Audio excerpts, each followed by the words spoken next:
Hello, this is Reverend Dore, Jacques Patlian, teaching the science of mind, faith, philosophy, and way of life from Sarasota, Florida. Today we want to talk about the road to serenity. You know, for much of my life, I was rather uptight, rather like a cheap watch wound too tight. Everything was a big deal to me, and I took most criticism as a personal affront. I was stressed and tense and somewhat fearful of failure. Oh yes, I could be nice, I could be fun to be around, I had a good sense of humor, and generous to a fault, but there was always an edge to me, and people sensed it immediately upon meeting me. Often people would say that they just could not read me, which was strange to me since I thought I was an open book. The general summation of me by my colleagues through the years and others was that I was very smart, but somewhat difficult to know and to get along with. You'd have to call that rather mixed reviews, wouldn't you? Part of my problem was that I cared deeply about what people thought of me, and being considered difficult hurt me deeply. I didn't mind the brilliant part, but the rest caused me great distress and confused me since I thought that I was a great guy. Don't we always? Serenity just wasn't part of my nature, it seemed, and it seemed like I was always on edge, expecting the other shoe to drop.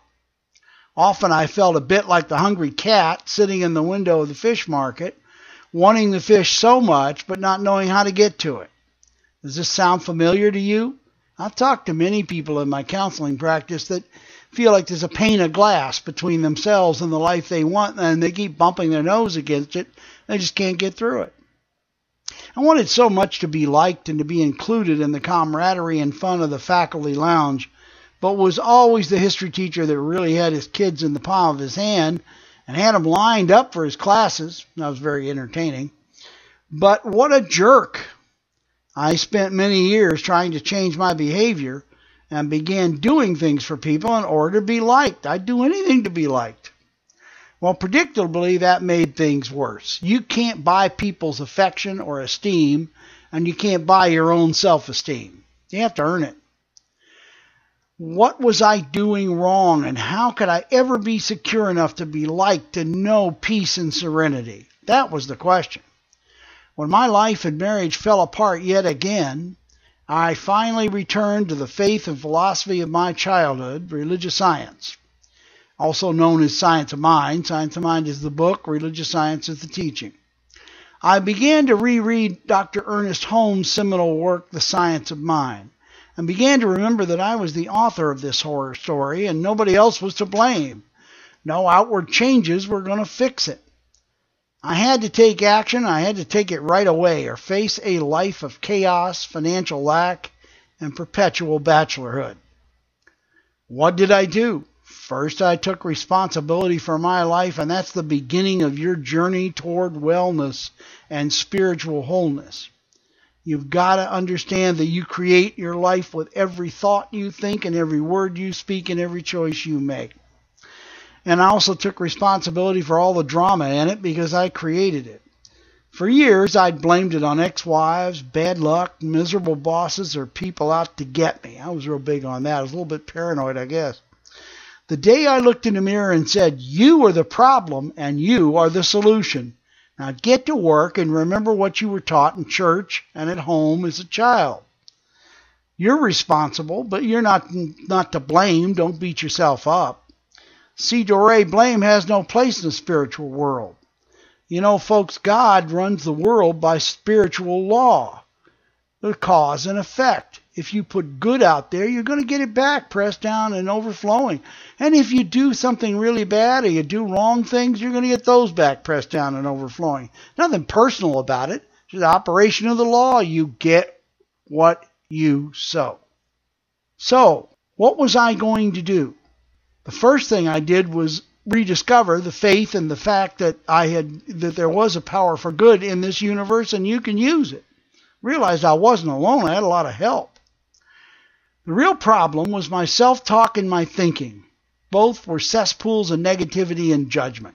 Oh, especially judgment. To me, everybody else was the problem but me. They were all wrong, bad, stupid, or mean. But I was the innocent victim who deserved so much better, I told myself over and over.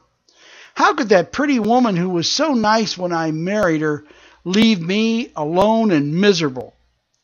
How could I have so few friends and almost no family that cared about me? Perhaps it's because I spent most of my energy dissecting faults and failures of others and almost none on my own. Could it be because I could be counted on to find fault, give instruction, and was always there for unsolicited advice? Don't people love that? The wonder was not that I wasn't liked, but that I was liked as well as I was. In spite of it all, women found me attractive, and I did have a few people who were really good friends. They must have been saints. Some of them still are my friends. Today I am very well liked, loved beyond any of my expectations by my dear wife Susan, whom I believe to be the finest person I have ever met. She's loved me for over 16 years, a new world record, and shows no sign of canceling my contract. We have a very nice, loving, and abundant life, got great love, and I am at peace with all around me.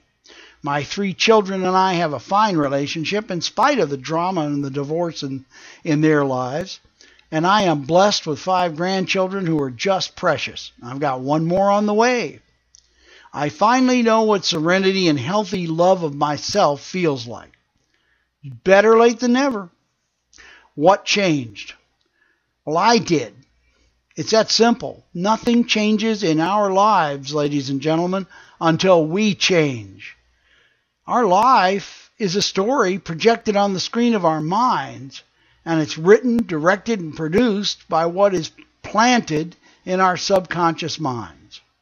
You know, you plant new thoughts, attitude, prejudices, judgments, likes and dislikes with your speaking, thinking, acting, and each and every day of your life. You're constantly doing it with your conscious mind. It's going right down into your subconscious and taking root.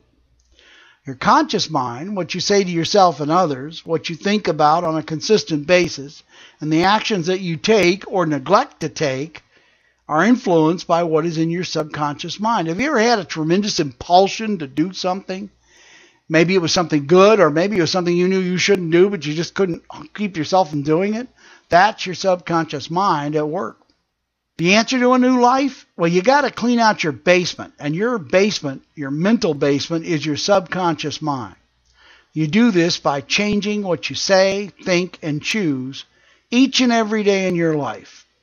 You don't pull out the weeds of negativity. You starve them to death by giving no thought and no attention to them.